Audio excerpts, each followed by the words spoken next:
Louis Lecca with NukeTheFridge.com. Guys, thanks for this film. I'm calling it, I think it's going to be the sleeper hit of the summer. Love that. It's wild. How cool. Let's hope. Thanks for that.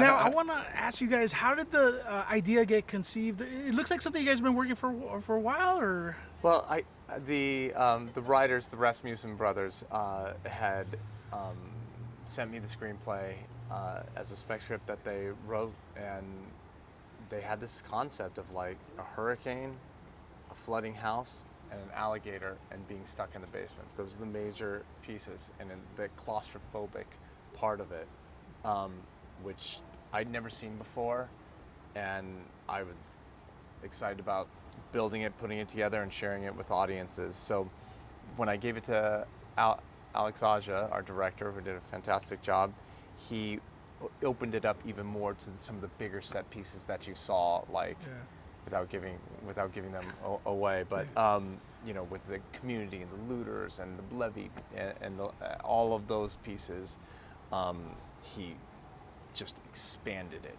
even more while keeping the tension. So anyway, that was basically how it came up with these writers had this concept. We're here in the LA Zoo, and it seems like you guys really studied the alligators. Did you guys get, like, as soon as this got greenlit, did you guys start studying the nature? Sam has his zoology degree. I think you're about one. Well, I don't like to talk about it. Thesis paper. I think Alex did the bulk of the research, along with the Rasmussen brothers, about how alligators move. Could we fake it with animatronic, or should it be CGI, or when could it be a puppet?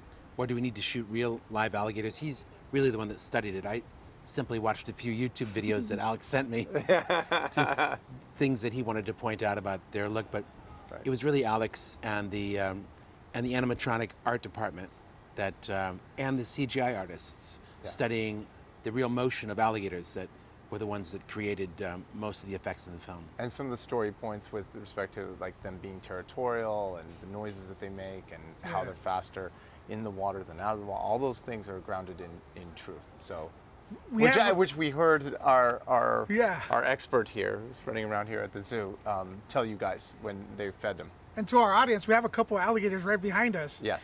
You spoke a little bit about the CGI and stuff, but you're known as a master of practical effects. At least among people I've spoken to, and horror fans love it. How much practical versus CG was in this film? Could you talk about it? Because it looked really realistic. Well, Alex really did a variety of things. He had the animatronics there, and when he felt that it was the best way to do the on-set gag, that's what he did. Other times he knew that something couldn't be done except through the use of CGI, and like if there's a super wide shot and all the alligators are chasing our heroine, there's no way we're going to have animatronics doing that, moving at 15 miles an hour and not seeing the operators. So he just chose logical times to use different tools, and it really was a collection of effects that he used to pull off the whole illusion. Worked very well. Yeah. What's your favorite Sam Raimi film? Oh wow! As a producer, or as both? First of all, as a director, the Spider-Man series is phenomenal. I showed them to my children. They love. I love that magic that Sam creates.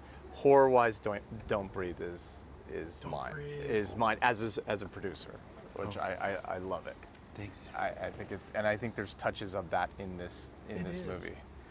Special shout out to Drag Me to Hell. Of course. Thank you. I wish we'd had Evil more Dead. of that. Evil Dead. But I want to go a little bit, because that one's a little bit more obscure. You know what I mean? Yeah. Cool. So how much influence did you have here? Because I felt a little Evil Dead-ish there, like the same atmosphere. Can I speak for how much influence? So Sam did an amazing job both in our development process and making sure we really drilled down on the emotion and the connection between our characters, and Alex did an amazing directing job, and our actors did a wonderful A+ performance, but also in post, Sam has an amazing eye in knowing how to craft the scares that you guys just experienced from what Alex did, and just taking it from like here to just a little bit higher. And he's a great sounding board for us. That's all I did. Was a sounding board for Alex. but you're very kind. But Alex had such a complete vision that he really didn't need me. Sometimes he'd run ideas by us. Yeah. Sometimes we'd challenge Alex. But I think it was a very creative atmosphere where ideas would go back and forth, but always Alex's vision. Sometimes, rarely, he would take our ideas. Sometimes he'd realize our ideas were not right, but we had a problem with his idea, and he had to come up with another idea to solve the problem. So it was a very creative atmosphere. Awesome. I'm out of time. I could talk to you guys for 5 hours, but this is a film you watch on opening day in front of a large theater, because trust me, the crowd's going to love it. They're going to go ape. Oh, cool. ape Shared experience. Shared experience. Thank you very Thanks. much. Great pleasure. Please come back. Thank you. tomorrow. Thanks, Bill.